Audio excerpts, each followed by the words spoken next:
Vous connaissez la différence entre rap et hip-hop? Entre quoi? J'ai pas entendu. Entre le rap et le hip-hop, vous connaissez là? Le rap, c'est la chanson. Et le hip-hop, c'est la danse. Ah, c'est assez vrai, mais c'est pas complet. Le rap a des Attends, stop. Ouais. On va essayer de tous parler, mais en se donnant pour que tout le monde s'entende, on va se donner la parole. D'accord? Donc c'est vrai ce que tu dis, le rap c'est plutôt la chanson, on va dire de la musique. Hein. Cette musique, elle chante aussi des textes. Hein. Et quand tu dis le hip-hop, j'ai l'impression que tu vois à peu près ce que c'est, mais que c'est difficile de discerner toutes les choses.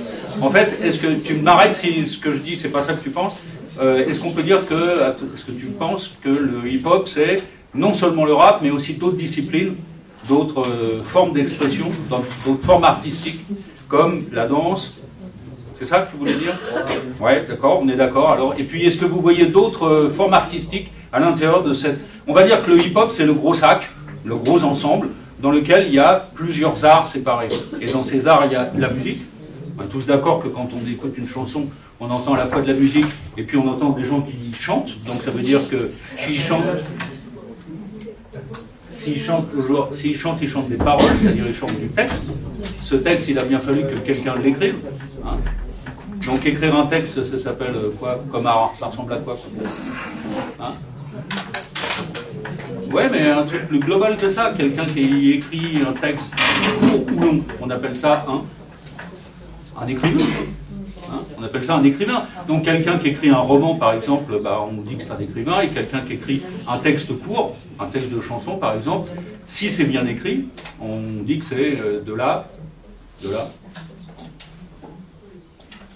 poésie. De la poésie, exactement. Voilà. Donc le rap, c'est une forme de poésie. L'écriture du rap, c'est une forme de poésie. Donc on a dit, qu'est-ce qu'on a dit? La musique, le texte, la chanson, on va dire. On a cité la danse aussi, ça se voit là sur l'image, vous voyez quelqu'un qui est en train de bouger son corps, et quand on bouge son corps, eh bien, ça veut dire danser, tout simplement. Et puis, qu'est-ce que vous avez d'autre? On l'a juste évoqué, mais ça nous paraît tellement évident qu'on l'oublie.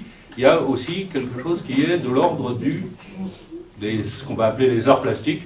Et les arts plastiques, c'est donc, c'est pas qu'on fait des choses avec du plastique, c'est qu'on est en train de dessiner ou de peindre quelque chose, une nouvelle forme d'expression, puisque avant, ça n'existait pas comme ça. Alors, le rap s'inscrit dans une histoire aussi, et le graphe s'inscrit dans une histoire. Bruno, il vous en parlera mieux que moi tout à l'heure, mais là, juste d'un point de vue général, il faut aussi savoir que c'est quelque chose qui commence à cette époque-là, et qui devient très prégnant, à tel point que, du coup, aujourd'hui, on le trouve partout dans nos villes. Vous avez tous vu des grappes, vous avez tous vu des tags, plus ou moins réussis. Il y en a qui sont d'une grande qualité, et puis il y en a qui sont tout pourris. Donc on parlait des différents tags, des différents graves, des différentes façons de s'exprimer sur les murs. Vous n'êtes pas tous montreuillois, il y a plein parmi d'entre vous, il y en a plein qui viennent d'ailleurs. Vous venez tous depuis le métro quand vous venez jusqu'ici à pied? Non, pas beaucoup en bus. Est-ce que dans Montreuil, vous voyez bien? La première chose qu'il faut faire quand on regarde, je crois, quand on regarde un tableau, une peinture, quelque chose qui est écrit sur les murs, c'est de regarder est-ce que ça a été réalisé rapidement ou est-ce que ça a été ou est-ce qu'il faut du temps pour le réaliser? Parce que déjà, c'est une façon de le voir. Vous voyez bien qu'il y a des tags qu'on fait en quelques secondes. C'est d'ailleurs, ça ne veut pas dire d'ailleurs qu'ils ne sont pas de bonne qualité. Et puis, il y en a où il faut des heures et des heures. Alors, quelle est la difficulté quand il faut des heures et des heures? Je parle bien du graphe ou du tag. La patience, ouais, c'est juste. L'entraînement, ouais. Et puis, qu'est-ce qu'il y a d'autre aussi? Le matériel. Oui, le matériel, bien sûr. Parce que s'il faut des heures et des heures, ça veut dire qu'il vous faut des bombes et des bombes de peinture. Alors que quelque chose qui va à toute vitesse, il suffit juste d'un marqueur. Donc ça veut dire que, tu as raison de le dire, qu'il y a quelque chose de financier aussi. C'est-à-dire ça coûte cher de faire un tag qui prend tout un mur, ou un graphe qui prend tout un mur. Un tableau qui prend tout un mur, ça coûte plus cher que de faire juste un trait à toute vitesse. Il y a aussi autre chose que vous oubliez. L'imagination. Ouais, l'imagination, mais pour l'autre aussi, il en faut. Il y a quelque chose que vous oubliez qui, pour moi, me semble essentiel quand même.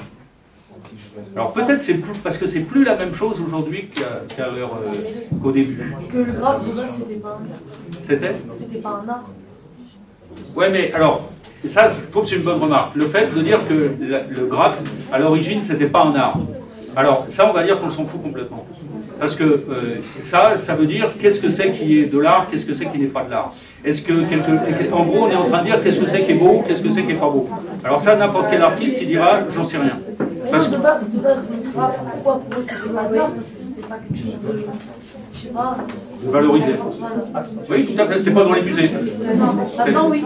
Oui, c'est-à-dire que quand quelque chose est dans les musées, il y a une certaine forme de reconnaissance officielle, et donc tout le monde le regarde, parce que ça fait bien de le regarder. Alors que quand c'est dans la rue, tout le monde le méprise en disant c'est juste un truc de rue. Balayer tout ça, aucun intérêt. Dans les musées, en général, il y a surtout des tableaux très réussis, parce qu'ils ont été choisis, mais c'est pas parce que c'est dans un musée que c'est forcément bien. Et c'est pas parce que ça n'est pas dans un musée que c'est pas bien. Peut-être vous connaissez un peintre qui s'appelle Van Gogh, il n'a rien vendu tant qu'il était vivant. Rien vendu. Le prix de la toile vierge était plus cher que le prix où quelqu'un voulait bien lui acheter son tableau. Aujourd'hui, les Van Gogh, ils sont dans tous les musées, il fait partie des peintres les plus chers du monde. Voilà, donc la qualité artistique et le fait de vendre, rien à voir, d'accord? Okay. Mais ça veut dire qu'il faut garder son œil frais. Alors ce que je voulais que vous disiez, mais il y a quelque chose que vous l'avez sans doute oublié, c'est qu'à l'origine, ça l'est encore, mais aujourd'hui c'est toléré, mais à l'époque c'était absolument interdit. Et oui, donc ça veut dire que si vous faites un graphe où vous mettez des heures à le faire, c'est beaucoup plus dangereux que si vous mettez 10 minutes. Parce que si vous mettez 10 minutes, eh bien vous êtes juste, vous faites quelque chose de très furtif, d'une façon très protégée parce que vous allez à toute vitesse, alors que si vous mettez des heures et des heures, eh bien ça montre que vous y avez passé des heures, donc que vous êtes plus engagé, que vous avez pris davantage de risques. Parce qu'au début, il y a toujours là-dedans cette prise de risque. Hein. Et dans cette prise de risque, elle existe aussi d'ailleurs dans les autres disciplines. Elle existe dans la danse, on a dit qu'il y avait de la danse, elle existe aussi dans le fait de faire du rap. Ne serait-ce que, regardez par exemple, qu'est-ce que c'est qui, dans le genre des combats en ce moment, vous l'avez obligatoirement en tête? Qu'est-ce qu'il y a comme combat dans le rap en ce moment? Booba et Karis. Voilà, c'est Booba et Karis. Donc il y a toujours en tête cette histoire de il faut que je défie l'autre. Hein. Il faut que je montre que je suis plus fort que l'autre. Donc il y a toujours une notion de défi dedans. Quelqu'un peut expliquer pour Karis? Moi, je peux Karis.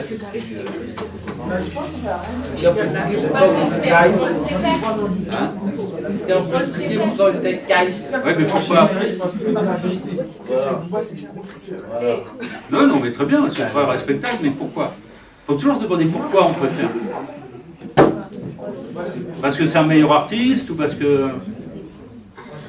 Il n'a pas besoin des gens. Ou alors pourquoi vous avez préféré ou pas, hein, c'est un autre problème. Mais même ça, Je parle pour le combat, hein, je parle pas pour la musique. Est-ce que vous pouvez préférer vous Booba? parlez de la Est-ce que vous pouvez préférer Booba pour la musique et Karis pour le combat? Attends, je vais t'envoyer Et non, certains d'entre vous préfèrent Karis parce qu'il est de chez vous. Parce qu'il est de chez vous. Ah ouais, un peu quand même, non? Bah oui. Ah voilà, parce qu'il y a du 9-3. Non? Vous n'êtes pas obligé d'être d'accord, hein. Vous pouvez me dire non, je m'en fiche. Ça veut dire que dans le rap, souvent, il y a une notion de territoire aussi. C'est-à-dire, celui-là est de chez nous, il est de notre bande, de notre clan, de notre tribu, de notre je sais pas trop quoi, de notre quartier, de tout ce que vous voulez, mais enfin, c'est vraiment lié à un endroit aussi. En ce moment, la scène rap la plus intéressante, elle est à Atlanta, autour d'Atlanta. C'est-à-dire qu'elle est dans le sud des États-Unis. Vous écoutez ce que je dis? Donc elle est dans le sud des États-Unis. Et auparavant, ça s'est vraiment déplacé le centre de l'intérêt dans le rap aux États-Unis. Ça a commencé à New York. Alors quand on dit ça a commencé à New York, ça n'a pas vraiment commencé à Brooklyn, ça a commencé dans le Bronx, qui est un quartier de New York, on va le voir tout à l'heure. Et puis après, la scène la plus intéressante, elle s'est déplacée sur la côte ouest, à Los Angeles. Et puis là, depuis quelques années, effectivement, c'est autour d'Atlanta que ça se passe. Et c'est là que sont la scène la plus intéressante avec les gens comme ce qu'on a écouté là. En tout cas, avant d'arriver là, j'ai une toute petite enceinte, donc vous ne l'entendez pas trop bien. Mais quand vous écoutez des gens comme 21st Savage qu'on vient d'écouter, ou comme d'autres, le son, maintenant, il est absolument excellent. Vous écoutez ça au casque, vous écoutez ça sur des enceintes à peu près de qualité, il y a vraiment un son qui est vraiment très particulier et qui est absolument passionnant. Ce qui est marrant, c'est que finalement, ça a énormément évolué depuis le début, mais finalement, c'est à peu près toujours la même chose, même si, bien sûr, ça a évolué. Vous avez d'un côté un type avec un micro qui est en train de chanter, et puis de l'autre côté, ou en complément, vous avez de la musique, et cette musique, elle est faite par quelqu'un qu'on appelle un beatmaker. Ouais, c'est plus complexe ça, mais oui, on peut dire ça, ouais. Mais qu'on appelle un producteur, en fait. Un producteur. Ce producteur, c'est celui qui est aux machines, on va simplifier en disant aux machines, et qui fabrique le son, qui n'est pas le micro, qui n'est pas celui qui rappe. Donc vous voyez bien que quand vous entendez ça, ça n'a rien à voir avec d'autres sons que vous pouvez entendre. Est-ce que vous écoutez du rap français ou vous écoutez surtout du rap américain? Bah oui, du rap français. Ouais, c'est pas évident, moi j'écoute très peu de rap français par exemple. Vous dites ça, bah oui, comme si c'était hyper évident. Moi j'écoute très peu de rap français, ça me passe les pieds. Je trouve que le rap américain est bien plus intéressant que le rap français. Même s'il y a dans le rap français des choses intéressantes. Mais quand j'écoute du rap français, j'ai toujours un petit peu l'impression d'entendre ce que j'ai entendu aux États-Unis il y a 5 ans. Donc je préfère écouter les États-Unis. Hein. Oui, vas-y. Après, un grand intérêt qu'il y a dans le rap français, c'est qu'on comprend les paroles. Voilà. Ça, c'est quand même un peu intéressant parce que souvent, ça raconte des histoires. Et ces histoires, parfois, elles sont très bien écrites. Alors, parfois, elles sont très mal écrites aussi, mais dans ce cas-là, on n'est pas obligé de les écouter. Mais parfois, elles sont très bien écrites. Et ce qui est... Avec Nio, c'est toujours très bien écrit. Super, très bien. Qui est-ce qui écrit du rap, tiens, d'ailleurs? Moustapha. Ah, mais s'il ne veut pas le dire, il ne le dit pas. S'il veut le dire, il va le dire. Ah, mais nous, on le sait, donc on va le dire. Ah oui, mais il a peut-être pas envie de le dire. Oui, c'est écrit du rap. C'est qui, Moustapha? C'est toi? Qui dirait? Bon, ben, s'il a pas New York, c'est difficile à reconnaître parce que c'est très zoomé. Et New York, vous savez que New York, c'est tout ça. Tout ça, ce sont les quartiers de New York, comme c'est indiqué ici, Borough of New York.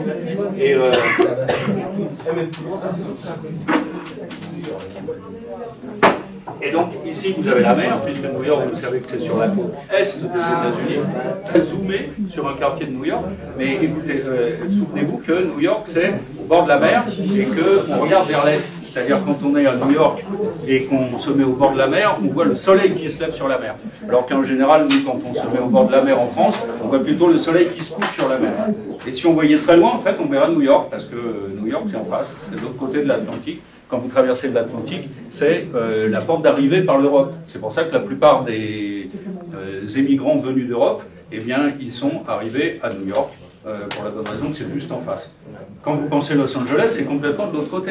C'est-à-dire que Los Angeles, avant d'arriver à Los Angeles, si vous êtes à New York, il faut traverser tous les États-Unis, c'est sur la côte ouest. Ou alors passer par l'autre côté, si vous êtes japonais par exemple. En venant du Japon, vous passez par l'autre côté. Donc voilà un peu pour ce truc. Et New York, vous savez que quand on fait du tourisme à New York, on va ici. Voilà, Manhattan. Voilà, Manhattan. Là, ici, juste à la pointe, là, en bas de mon ongle, là, vous avez la Statue de la Liberté sur une toute petite île qui est ici. Vous voyez que c'est vraiment découpé et au bord de la mer. Et là, ici, vous avez tous les beaux magasins, tous les beaux quartiers, tous les musées, etc., etc. Et vous avez, par exemple, la 5e avenue, vous avez tous entendu parler de ça. La 5e avenue, à New York, c'est un peu comme les Champs-Élysées à Paris, c'est-à-dire un endroit où vous avez toutes les boutiques de luxe. Alors, il y a quand même quelque chose qui est bizarre, c'est que la 5e avenue, elle part de là, et elle monte comme ça, c'est-à-dire elle traverse aussi des quartiers tout pourris qui sont au nord, parce que là, c'est vraiment des quartiers très pourris. Au nord, ici, là, au nord de Manhattan, quand vous sortez de là, ici, à peu près, un peu plus bas, vous avez Harlem. Harlem, qui est un quartier noir depuis très longtemps. Et ici, dans le Bronx, c'est un quartier vraiment qui est extrêmement pauvre, qui était, enfin il l'est toujours, mais il est quand même moins pauvre qu'à cette époque-là. Regardez, au moment où le rap va naître, comment c'est le sud du Bronx. Vous voyez que c'est quand même un peu pauvre. Les gens habitent là. Hein. c'est pas juste un endroit abandonné qui a été choisi pour faire la photo. Les gens habitent dans ces endroits-là. Alors, ce quartier, il est un peu à l'abandon, même si des gens y habitent. C'est fait pour, au début des années 1970, 72, 73. Si on laisse se dégrader ces quartiers comme ça, c'est fait exprès. Et pourquoi c'est fait exprès? Parce qu'on veut que les gens s'en aillent. Et pourquoi on veut que les gens s'en aillent? Parce qu'on veut construire une autoroute à cet endroit-là. Alors les gens, ils veulent bien s'en aller, hein. Eux aussi, ils ont envie de partir. Sauf que s'ils habitent là-dedans, vous imaginez que c'est pas parce qu'ils ont envie d'y rester, c'est juste parce qu'ils ont nulle part où aller, financièrement, ils ne peuvent pas aller ailleurs. Alors il y a deux endroits, on dit toujours que le rap, il a été inventé par les Afro-Américains. Les Afro-Américains, vous savez, c'est des gens qui sont des Noirs africains, des Noirs venus d'Afrique, enfin tout au moins leurs ancêtres étaient venus d'Afrique, mais ils sont donc américains depuis des générations et des générations. C'est évidemment vrai, mais pas seulement.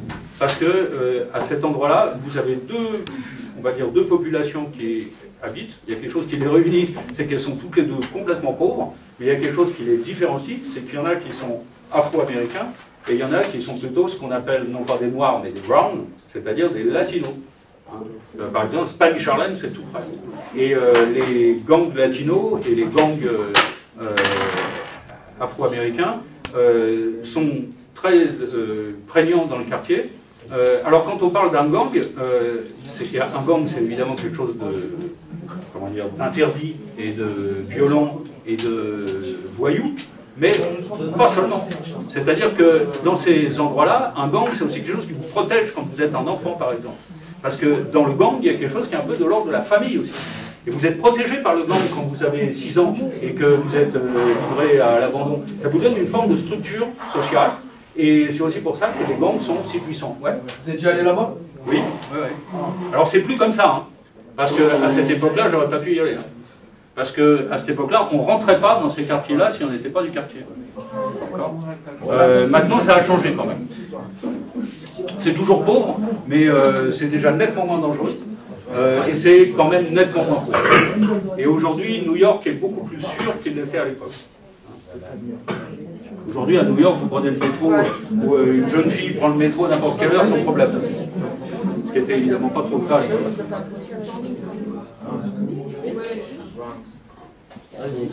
Voilà.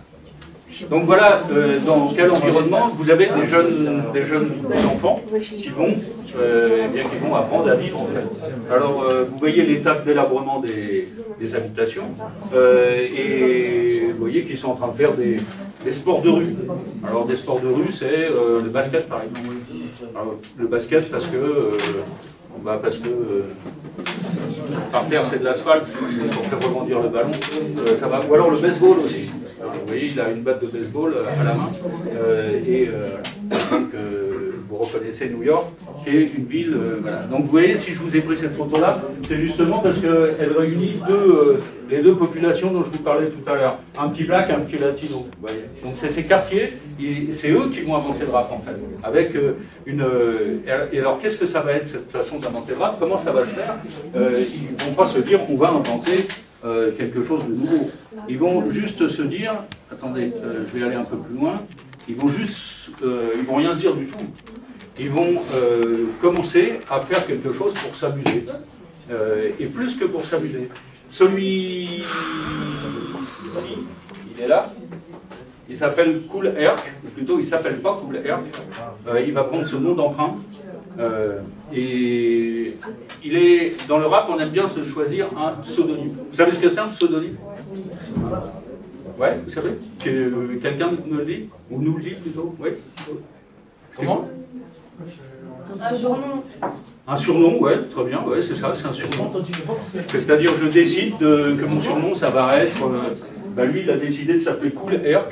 Alors, le Kool, il l'écrit avec un K, parce qu'il y a une sorte d'argot américain. Mais cool, ça veut dire quelqu'un qui est cool, vous savez ce que c'est. Et Herc, parce que c'est vrai qu'il est très grand, il fait 1m90, il est très costaud. Et Herc, c'est l'abréviation de Hercule. Donc c'est cool, un Hercule cool, un espèce de géant. Donc il a décidé de s'appeler comme ça. Évidemment, il s'appelle absolument pas comme ça. Et lui, il va fabriquer une idée mais c'est pas du tout ça que je voulais vous montrer. Je vais m'arrêter là. C'est qu'il va, en bas de chez lui, il habite un immeuble tout pourri, comme je viens de vous le montrer, et en bas de chez lui, il y a une sorte de salle dans laquelle souvent les jeunes du quartier se réunissent, et on est en été, et lors de l'été 73, je réfléchis si c'est bien 1973, ça va bientôt être la rentrée scolaire, et sa sœur a envie de s'acheter une nouvelle paire de baskets ou je ne sais quoi, et donc ils vont organiser une fête, où ils se disent, bon, on va organiser une fête, on va faire danser les gens, nos amis, ils ont à peu près votre âge, et donc on va le faire payer pour venir. Donc ça va être une somme vraiment ridicule. $1 pour les... Je crois même que c'était un demi-dollar pour les garçons. Ils vont faire moins cher pour les filles, parce que plus il y a de filles, plus ça attire les garçons. Donc on va faire $0,25 pour les filles et $0,5 pour les garçons. Et puis moi je vais passer de la musique, dit Cool Herc. Je vais passer de la musique et du coup comme ça on va faire danser les gens et si les gens dansent et bah, tout le monde va être content et du coup on va faire venir du monde. Et vous savez comment ça fonctionne ce truc là, ça fonctionne aussi par le bouche à oreille, c'est-à-dire que si c'est réussi et bah, du coup tout le monde va se dire ouais Cool Herc il est super bon au platine, il passe des bons disques, ses soirées elles sont bien et donc du coup on va pouvoir en refaire et ça va aller mieux. Donc il commence à faire une fête et cette fête ça fonctionne bien. Mais du coup, il est plus seul, parce qu'il y en a d'autres qui font la même chose, il y a une sorte de concurrence qui se met en place, et lui, il se dit, il faut que je trouve quelque chose de nouveau, et ce truc nouveau, pour arriver à faire danser les gens. Alors, vous savez comment ça se passe quand on fait... voilà, ça vous connaissez ce bazar? Ça vous dit quelque chose? C'est quoi? Oui, oui, un tourne-disque, ouais, tout à fait. Alors à l'époque ça marche comme ça. À l'époque vous avez la musique elle est. À l'époque la musique elle est sur un disque qui a à peu près de cette taille là, 30 cm de diamètre. On le met là-dessus, le disque il tourne. Ça c'est un bras qui est mobile, vous le mettez sur le disque et ça lit les informations musicales qui sont dedans. D'accord? Vous comprenez? Et en général on en a deux, comme ça. Voilà. Elles sont reliées ici, vous voyez, les deux platines. Elles sont reliées à une petite table de mixage. Vous avez un casque pour écouter ce que vous allez diffuser. Ça va à un ampli. Et l'ampli va aux enceintes ici. Pourquoi il y a deux platines? Pour que le son... Ah. Non, ça c'est ce qu'on va faire. Mais au début, c'est pas pour ça. Pour mixer de son. Non, ça c'est après. Au début, c'est vrai. Ça c'est ce que va inventer le rap. Mais au début, pourquoi on en met deux? Mais il faut combien de temps pour changer un disque? Non, ça c'est le rap qui va l'inventer. Mais ça n'existe pas encore. Mais il faut combien de temps pour changer un disque? C'est long, non? Eh oui, c'est long. Est-ce que vous avez déjà passé la musique dans une fête avec des amis? Qu'est-ce que faire danser vos potes? Qu'est-ce qui se Pour passe votre anniversaire? Ça va venir, on n'y est pas encore. Bon, quand vous faites une fête avec des amis et que vous faites danser vos amis, c'est votre boulot, ou c'est votre mission, ou c'est ce que vous avez décidé de faire pour ce soir. Donc si vous faites ça, ça veut dire que vous êtes DJ, vous êtes DJ jockey. C'est vous qui vous occupez de la musique. Vous faites danser les gens. Oui, maintenant à l'ordinateur, c'est pareil. Vous faites danser les gens. Vous passez un morceau de musique. Tous vos copains, ils sont en train de danser. D'accord? Qu'est-ce que vous vous dites? Vous dites super, je réussis mon coup parce que tout le monde danse. C'est quoi votre trouille? Votre trouille, c'est quand le morceau va s'arrêter, le temps que vous en mettiez un autre, tout le monde commence à s'arrêter de danser et tout le monde fasse autre chose. Donc en fait, c'est pour ça qu'on a deux platines. Parce que on met un disque sur une platine, on diffuse le disque sur la platine 1, on a 3 minutes, parce qu'une chanson ça dure à peu près 3 minutes, et pendant ces 3 minutes que passe le disque, on a le temps de placer un autre disque sur notre platine, et quand il est placé, eh ben, on se dit quand le premier va commencer à être terminé, je vais démarrer le deuxième, et du coup en démarrant le deuxième, eh bien je ne fais pas de silence entre les deux. Et donc tout le monde va continuer à danser. Et moi je suis tranquille, je me dis super, je réagis mon coup. Et pendant que sur la deuxième platine, il y a le deuxième qui tourne, vous avez le temps de faire le premier, et vous pouvez faire ça comme ça. Ça veut dire que vous avez 3 minutes pour changer le disque. Et ce qu'a remarqué Cool Herc, et il va changer quelque chose, c'est qu'ils remarquent que souvent les gens ils aiment bien danser sur un morceau, mais que le morceau il dure que 3 minutes. Et au bout des 3 minutes, que faire? Parce que non seulement il dure que 3 minutes, mais on va pas faire durer le morceau plus longtemps. Ça va être répétitif. Alors, pour que ce soit répétitif, qu'est-ce qu'il va faire? Il va mettre 2 fois le même disque. C'est-à-dire il va mettre un disque d'un morceau sur une platine, et sur l'autre platine, il va mettre exactement la même chose. Mais ça va pas être genre ça va.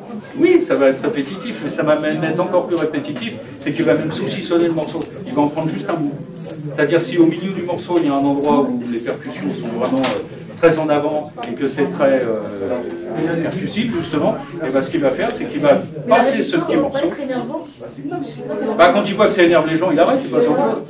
Le DJ il fait ça en direct. Hein. Donc quand il voit que les gens disent ouais super, ça continue et tout, il continue à inverser la même chose sur les 2 platines. Et après, quand les gens commencent à se lasser, et ben il change. Voilà, vous voyez? C'est son idéal.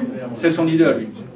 C'est ce qu'il a. Par exemple. Voilà. Du DJ. Voilà. Donc par exemple, après on va inventer ce qu'on appelle un scratch. Même le truc. Voilà. Parce qu'en fait, on va faire revenir le disque en arrière et ça va faire une espèce de frottement comme ça. Ça va faire un son. Un son particulier qui s'appelle un scratch. On écoute un scratch? Un des premiers quand même. Enfin, un des premiers enregistrés. Parce qu'au début, c'était pas enregistré tout ce bazar.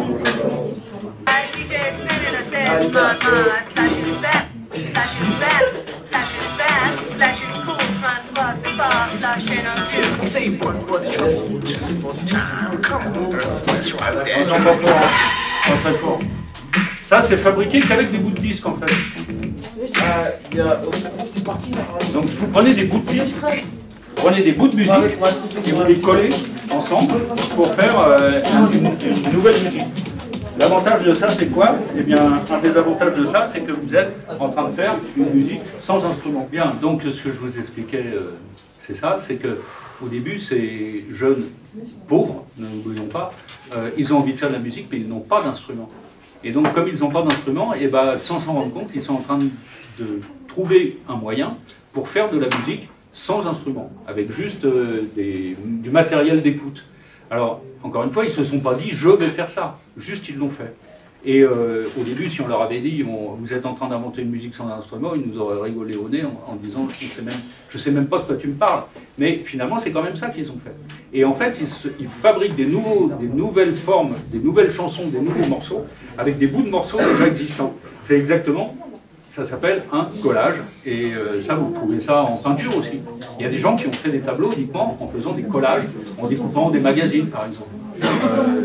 Donc c'est une nouvelle forme musicale qui est née, et n'oubliez pas que ça s'appelle une musique électronique, parce qu'ils sont en train de prendre des musiques qui sont déjà enregistrées, et ces musiques déjà enregistrées sont enregistrées de façon électronique, et on est en train de découper des petits bouts pour les mettre les uns au bout des autres. Donc c'est une musique électronique.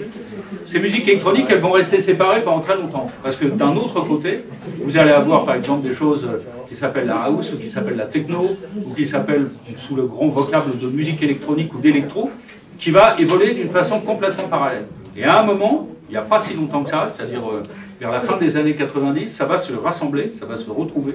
Et du coup, les musiciens vont commencer à utiliser ça et à marier les sons. C'est pas tellement marier les pratiques, parce que les pratiques, elles existaient déjà. Quand vous entendez Dr. Dre, par exemple, il n'utilise que du studio. Et le studio, c'est de l'électronique. Mais on va avoir des sons qui vont se rassembler, qui vont se ressembler, et ça va arriver avec des gens, des producteurs qui sont plus récents que ce que je vous... musique électronique et du rap. Et aujourd'hui, tout ce qu'on appelle la trap, c'est-à-dire la musique, le rap qui est franchement en pointe aujourd'hui, aussi bien en France et évidemment aussi bien aux États-Unis et évidemment en France, c'est quelque chose qui est complètement électronique. Avec tout un tas de procédés pour déformer la voix, pour déformer les sons, pour arriver à faire des sonorités complètement nouvelles. Voilà. Est-ce que je suis allé un peu rapidement, mais je voulais vous parler surtout du début, pour vous montrer comme dans la rue, il peut naître des nouvelles formes artistiques, et ces formes artistiques, eh ben, elles font leur chemin. Au début, ce sont ce qu'on appelle des formes populaires, et puis après, elles commencent à devenir plus reconnues. officialisé, on va dire. J'en profite pour vous dire un truc que j'ai oublié de vous dire, puisqu'on est en train de passer aux arts plastiques, je pense, c'est qu'il y a un art plastique dont on n'a pas parlé, et qui s'appelle la photographie. Alors vous avez vraiment une chance, c'est qu'aujourd'hui, on peut tous faire plein de photographies. Alors l'essentiel, c'est pas de faire plein de photographies, c'est de faire les bonnes. Et avec un téléphone portable, vous pouvez faire des reportages absolument super. Quand on fait de la photo, quand on se dit j'ai envie de faire de la photo, il faut se trouver un sujet. Et il y a au début, heureusement pour nous, au début de cette histoire, dans les années 70, il y a 2 photographes à New York, un homme et une femme, qui ont décidé de s'intéresser à ça et de le faire comme sujet. C'est pour ça qu'on voit aujourd'hui les wagons peints de toutes les couleurs, parce que se sont pris ça comme sujet. Aujourd'hui, il y a plein de sujets à creuser dans les rues de Paris, de Montreuil, qui n'ont pas été creusés. Cette présentation s'appelle Graffiti Street Art. Est-ce que déjà, vous voyez ce que ça signifie, vous voyez la différence entre street art et graffiti? L'art dans la rue. L'art dans la rue. L'art dans la rue. Graffiti, c'est un On traduit street art. Street, ça veut dire rue. Et art, bah, art, donc art de la rue. Okay. On peut appeler ça aussi art urbain. L'art urbain, c'est assez récent. Ça date grosso modo des années 60. Et aujourd'hui, il y a toujours de l'art urbain, évidemment. Mais le fait d'écrire sur les murs, c'est quelque chose qui est très ancien. Vous voyez qu'à cette période, là, la préhistoire, on a déjà des signes sur les murs. Donc c'est des choses très très basiques en fait. C'est par exemple des animaux, ce que les gens en fait ont sous les yeux. Donc des animaux qui sont représentés, des empreintes de main.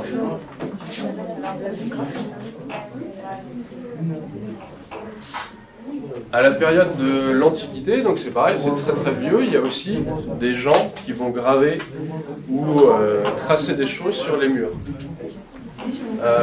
Ici en fait c'est une caricature. Une caricature, est-ce que vous savez ce que c'est? Alors pareil, levez la main puis dites-moi si vous pensez savoir ce que c'est. Non, Ouais, vas-y. on prend une personne et on va la faire différente. Alors on prend une personne et on va la faire différente. Ouais. Et comment on va la faire différente? On va lui grossir le visage. On va lui grossir le visage. C'est quoi le but en fait d'une caricature? Elle a dit exagérer. Exagérer, très bien, c'est exactement ça. En fait, l'objectif d'une caricature, c'est de se moquer d'une personne, d'accord? Et là, par exemple, alors on voit pas très très bien, hein. En fait, cet homme politique qui s'appelle Rufus. Et donc, en fait, la personne qui l'a caricaturé lui a fait un grand nez et un grand menton, d'accord? Et une tête un peu bizarre. Et donc, l'objectif, en fait, c'était de se moquer de cet homme politique. Ok?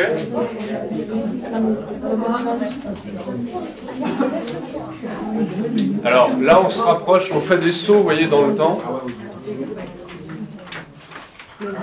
On passe vraiment très rapidement de la préhistoire à l'Antiquité. Troisième moment, c'est au début du XXe siècle, avec les muralistes mexicains. Et les muralistes mexicains, c'est ce qu'ils font en fait. Ils font des fresques. Et ils vont influencer les premiers graffeurs aux États-Unis parce que les muralistes mexicains, ils vont aller aux États-Unis. Et donc, ils vont peindre des murs aux États-Unis. Là, on n'est plus au Mexique, on est justement aux États-Unis. Et vous voyez donc des grandes fresques qui sont peintes, assez colorées, un peu comme ce que vous avez derrière vous. Et on arrive donc à la naissance du graffiti vraiment lui-même, ce qu'on appelle le graphe, le tag, etc., qui arrive en fait à la fin des années 60. Là, vous avez une reproduction d'un tag à New York. En fait, le tag, c'est quelque chose d'assez simple. Donc le tag, au début, c'est une signature. Et en fait, chaque graffeur se choisit un pseudonyme. Bernard vous en a parlé tout à l'heure.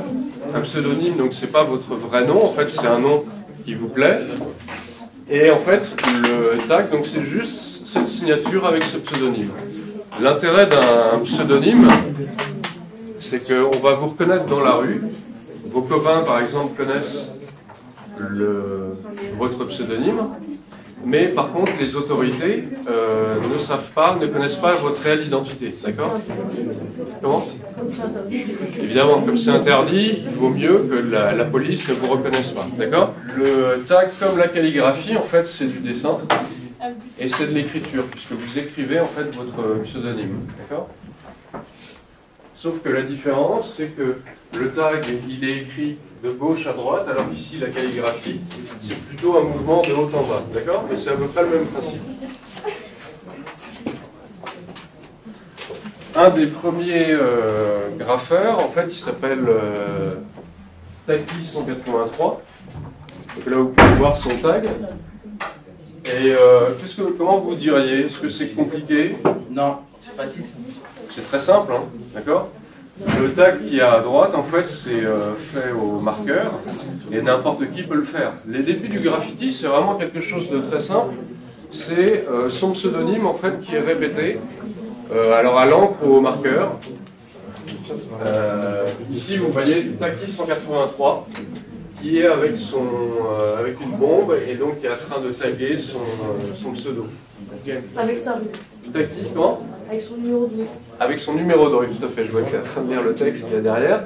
Les premiers tags, en fait, c'est le pseudo et le numéro de sa rue. Okay, et en fait, Taki 183, il est livreur de journaux, ce qui lui permet, en fait, il marche tout le temps dans la ville. Et donc, évidemment, ça lui permet de taguer son nom un peu partout en très grand nombre. Pendant son travail, en fait, il en profite pour taguer. C'est the fame, ça veut dire la célébrité. Et il y a deux moyens, en fait, pour obtenir la reconnaissance des autres dans le graffiti. La première des choses, en fait, c'est de graffer ou taguer dans des zones difficiles à atteindre. Donc là, par exemple, si vous voyez ces graffitis dans la rue, vous allez vous dire, ben voilà, c'est une belle performance parce que c'était assez compliqué de graffer ici.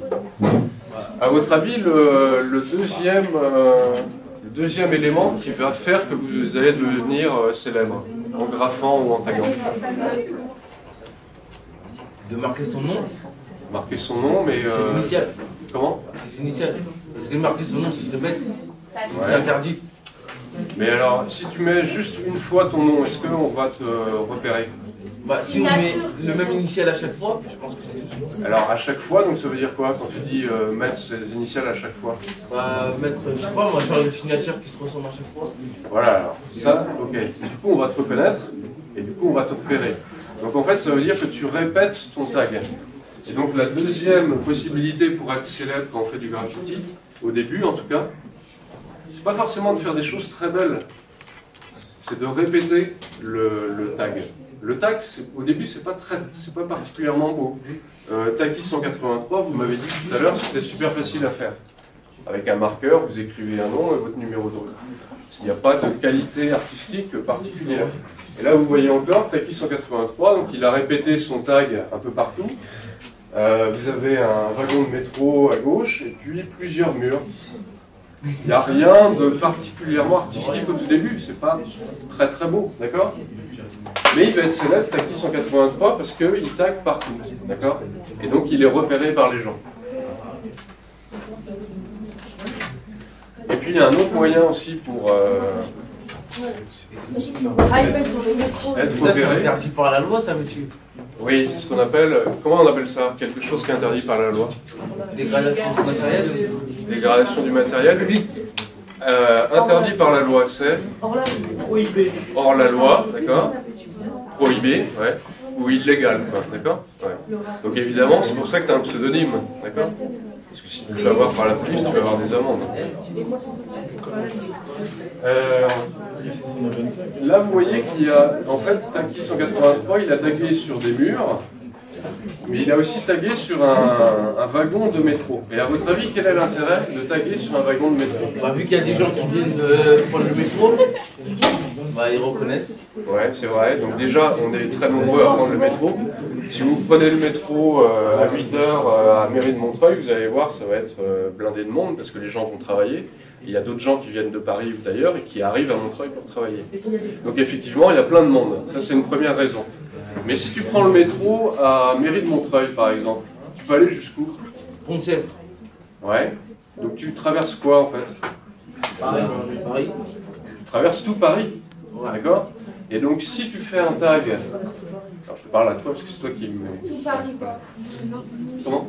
Tout Paris dans le sens là. Il traverse tout Paris, d'accord. Et donc, ça veut dire que le tag 104 prix, la différence entre tous ces tags et ce tag-là, c'est que ces tags-là, il faut juste, c'est les gens qui vont passer dans la rue qui vont le voir, tag 183. Mais il y a peut-être 20 personnes seulement qui vont passer dans la rue dans la journée. Alors que ce métro, si, imaginons, pour reprendre l'exemple, il part de Mairie de Montreuil et il va jusqu'au bout de la ligne 9, en fait, il traverse tout Paris, d'accord. Là, en l'occurrence, c'est New York, c'est la même chose avec New York. Et donc, c'est pour ça que les graffeurs, en fait, vont graffer et taguer sur des wagons de métro, déjà, comme tu le disais, parce qu'il y a beaucoup de monde, et sur les trains aussi. À votre avis, quel est l'intérêt d'un train par rapport à un métro? Les trains, ils sont en... Ils changent de ville. Ils changent de... Ils sont Alors, c'est intéressant ce qu'il vient de dire, t'as entendu ce qu'il a dit? Ils changent de ville. Ils changent de ville, et donc Bah, il y a plus de gens qui Paris, tu vois, se faire connaître en dehors de Paris. eh ben, exactement. Donc ça veut dire que si tu tagues sur un métro, en fait, ça va être plutôt à l'échelle de la ville. Et si tu tagues ou graphes sur un train, en fait, ça peut être à l'échelle du pays. D'ailleurs, tu peux très bien avoir un train qui traverse tous les États-Unis.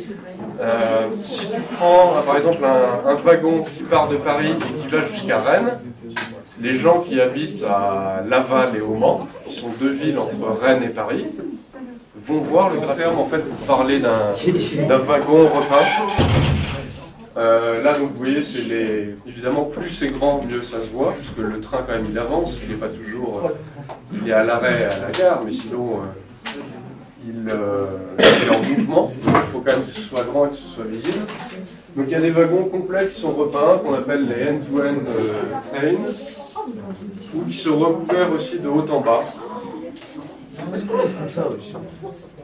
Alors, je vais vous montrer tout à l'heure. Et donc, l'intérêt de se retrouver à plusieurs, c'est déjà parce que c'est plus sympa.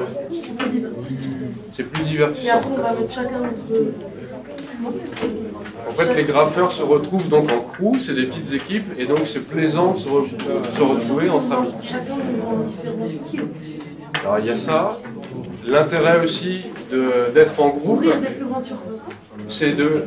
Ouais, je vois que c'est malin. C'est évidemment les trains, vous avez vu, les trains c'est quand même une surface qui est très grande. Et donc, si vous êtes tout seul, vous allez mettre un temps fou. Et si la police vous voit et que vous restez 10 heures à faire un graffiti, ça va être compliqué pour vous.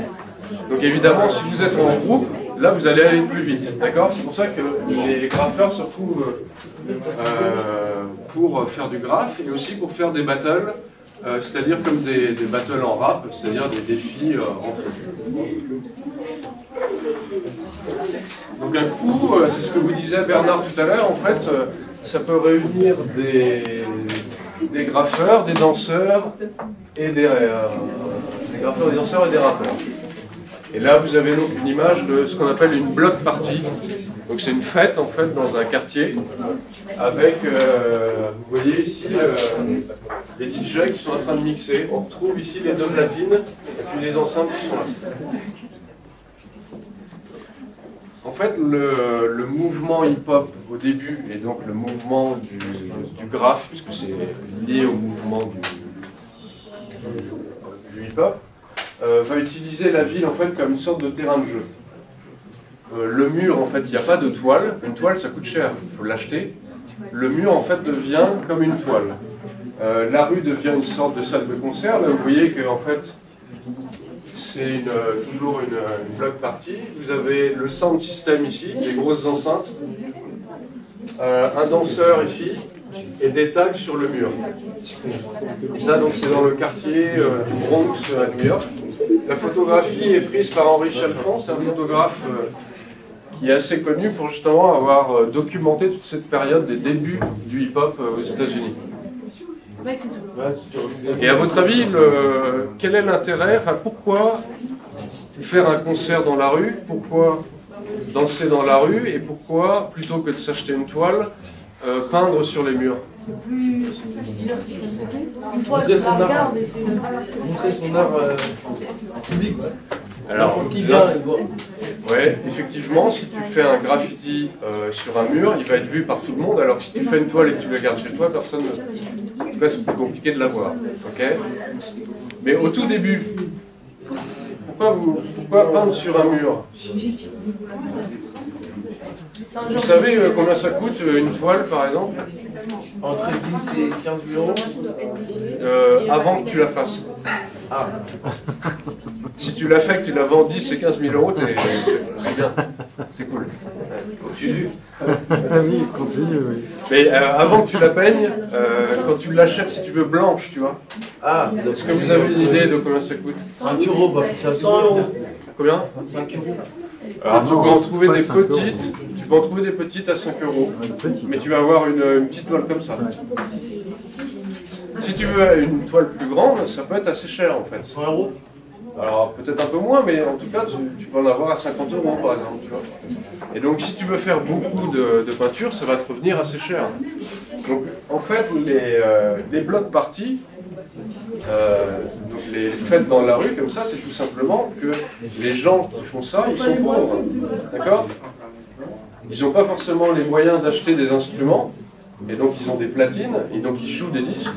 Okay, ils n'ont pas forcément les moyens de s'acheter des toiles, donc ils peignent sur les murs, et ils n'ont pas forcément moyen de se payer un billet pour aller dans une salle de concert, et donc ils dansent et ils écoutent de la musique dans la rue. Okay, en tout cas, c'est le début du mouvement hip-hop et graffiti. Donc je vous disais, le début du graffiti, c'est le tag. Donc c'est super simple, on a vu Taki 183. En fait, le tag va évoluer en graffiti, donc qui est plus compliqué. Et donc les graffeurs vont avoir comme un carnet de dessin. Je ne sais pas si vous avez déjà eu on appelle ça un carnet de croquis. Par exemple, si vous faites une peinture, on reprend ton exemple avec une toile. Tu achètes une toile qui coûte 40 euros. Tu veux peut-être être sûr un peu de ton coût, d'accord? Tu n'as pas envie de la gâcher tout de suite. Donc peut-être que tu peux préparer avant ce que tu vas faire sur ta toile, sur un petit carnet de croquis, sur lequel tu vas dessiner et grosso modo préparer ce que tu vas faire après. En fait, les graffeurs, quand ils arrêtent de taguer et qu'ils passent à un graffiti plus compliqué, ils vont faire la même chose en fait. Donc ils vont faire ce qu'on appelle un sketch, c'est ça. C'est un dessin préparatoire pour préparer le graffiti. Ils ont tout leur croquis préparatoire pour le graphe. Ensuite, le matériel du graffeur, outre justement ce carnet de croquis et ces crayons qui vont être nécessaires pour les croquis, évidemment c'est la bombe. Et c'est ce qu'on appelle aussi les caps. Les caps, donc c'est les petites valves que vous avez ici. Et en fait, il en existe plein. Donc évidemment, les bombes de peinture, c'est pareil. Il y en a des milliers et des milliers. Vous pouvez en avoir des dorés, des chromés, qui vont réfléchir la lumière. Vous en allez avoir de toutes les couleurs. Et ici, les caps, c'est pareil. Il y en a de différentes sortes. Vous allez en avoir pour faire des traits fins et d'autres pour faire des traits plus larges, voire même des aplats. Est-ce que vous savez ce que c'est qu'un aplat? Non. Non? Alors regardez derrière vous. C'est quand c'est uniforme. Ça va, c'est pas trop dur quand même. Là, vous voyez, ce qui est peint en bleu, c'est ça ce qu'on appelle un aplat. C'est-à-dire qu'en fait, c'est une couleur qui est appliquée de manière uniforme voilà, sur une grande surface. Okay, et donc, par exemple, quand vous faites si vous faites un graffiti avec des traits assez fins, vous allez pouvoir, il y a des moments où vous faites assez rapide, et donc vous faites un aplat. Tu savais? Ouais. Moi, je vais au Cameroun. Alors après, il existe évidemment plein de types de graffiti. Sans doute le plus simple qui se rapproche du tag, c'est ce qu'on appelle le throw-up. Donc le throw-up, c'est un des graphes les plus simples en fait qui se rapproche du tag. Vous voyez qu'il y a une ou deux couleurs et puis il y a un trait noir qui cerne en fait le graphe. Un autre qui est toujours assez simple, en fait, c'est ce qu'on appelle le bubble style. En fait, vous voyez que c'est des formes arrondies. Les lettres ont des formes, voilà, comme des espèces de bulles. ce qu'on pourrait appeler l'inverse, en fait, c'est les block letters, où là, ce sont plus justement des courbes, des lignes courbes, mais des lignes droites. Et donc là, vous voyez que c'est des lignes qui sont horizontales, verticales, mais il n'y a plus de courbes. Là, il y a en fait, évidemment, le grapheur s'est fait prendre en photo devant son graphe, parce que les graphes peuvent être soit recouverts par un autre grapheur, soit effacés par des services de propreté. Et ça peut être très rapide. Et donc, si vous avez passé un peu de temps sur votre graffiti, vous n'avez pas envie d'être effacé tout de suite ou recouvert. Ça, vous pouvez le poster sur... Et donc après, alors aujourd'hui, c'est sur les réseaux sociaux, les graphes de style 3D. C'est plus long à faire. C'est un style qui est plus long et un peu plus compliqué. On voit des fois. Alors à votre avis, pourquoi on l'appelle style 3D? Parce qu'on a un effet de relief. Alors ouais, très bien. Tu peux redire plus fort ce que tu as dit? Le relief. Ouais, t'as entendu? T'avais Non, mais entendu? je répète parce qu'elle ne peut pas répéter. Donc un effet de relief. En fait,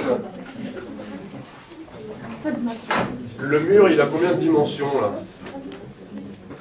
Tu sais pourquoi tu parles? 3. Alors vas-y, donne-moi les 3 dimensions. Comment? Ouais.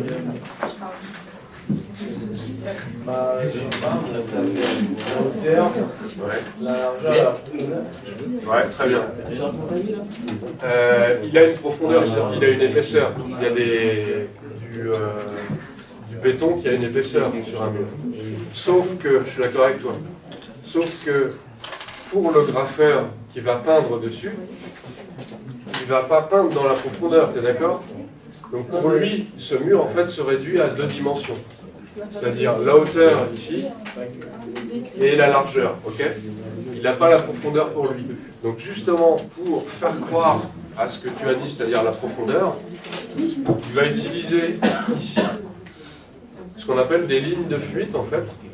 En fait, on pourrait mettre un point de fuite ici, et si vous tirez, si vous continuez ces lignes en fait, toutes ces lignes, il y a un point de fuite unique qui est à peu près ici.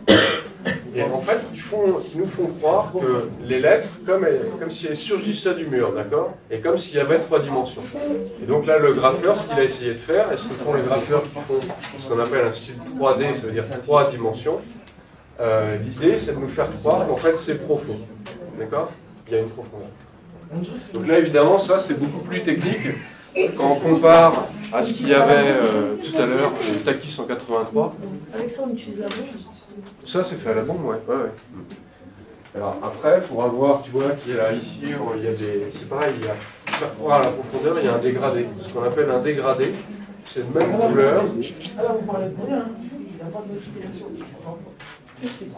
On va prendre par exemple ici le jaune ou le orange, et en fait ça part du jaune, et au fur et à mesure, ça va être de plus en plus sombre.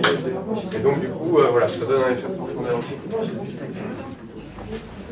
Dernier style, wild style. Donc là, en fait, l'idée, est-ce que vous arrivez à lire quelque chose? Non, on n'arrive à rien lire. On n'arrive à rien lire, et donc c'est pas le but en fait du graffeur. Le graffeur, il veut juste faire un joli graffiti, et en fait les lettres c'est juste son point de départ, mais après il s'en fiche que ce soit lisible ou pas, quoi. Okay. Et donc au fur et à mesure de l'histoire du graffiti, le tag va être un peu abandonné, et en fait on va lui préférer le graffiti qui a un style un peu plus complexe. Futura 2000, donc c'est un graffeur américain qui est un des plus connus en fait au monde. Et donc vous voyez un tag à gauche, donc qui est vraiment très très simple, hein, qui ressemble un peu à ce que faisait Taki 183. Et puis après un graphe qu'il a réalisé quelques années plus tard, donc qui est plus compliqué, qui est un peu plus évolué. À mesure de l'évolution du graffiti, on va passer donc du tag très simple à en fait des fresques vraiment très grandes. On passe du tag très simple du début du graffiti assez rapidement à des fresques qui vont être beaucoup plus complexes. et qui peuvent nous faire penser en fait aux muralistes mexicains qu'on a vus au début, c'est-à-dire vous remarquez par exemple sur cette image qu'il y a toujours des lettres, à certains endroits, vous voyez ici il y a des lettres, ici aussi, mais que c'est quand même plus uniquement ça, il y a des paysages, il y a l'univers de la bande dessinée qui va être beaucoup utilisé, l'univers de la science-fiction aussi, et puis voilà, des paysages un peu mystérieux. Donc en fait, le graffiti sort juste uniquement la lettre des débuts et donc va avoir d'autres sources d'inspiration.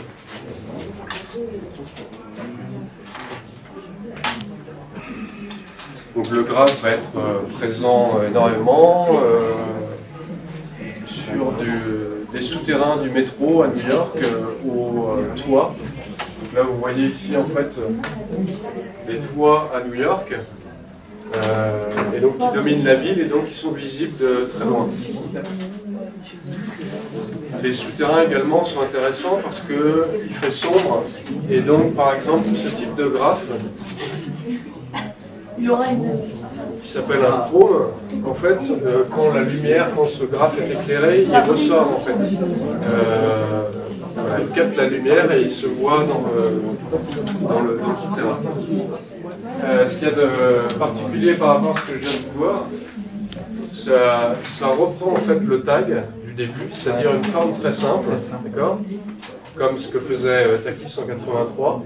Sauf que la différence de Taki 183, en fait, il va répéter le tag de différentes couleurs et il va laisser des coulures pour que les couleurs se mélangent justement avec de haut en bas. D'accord ? Et du coup, à la fin, il arrive à avoir une grande surface de mur recouverte avec uniquement du tag mais par la répétition. Plutôt que de payer des amendes, de risquer sa vie dans les métros et d'avoir des graffitis qui ne sont pas vus parce que le métro reste dans le dépôt.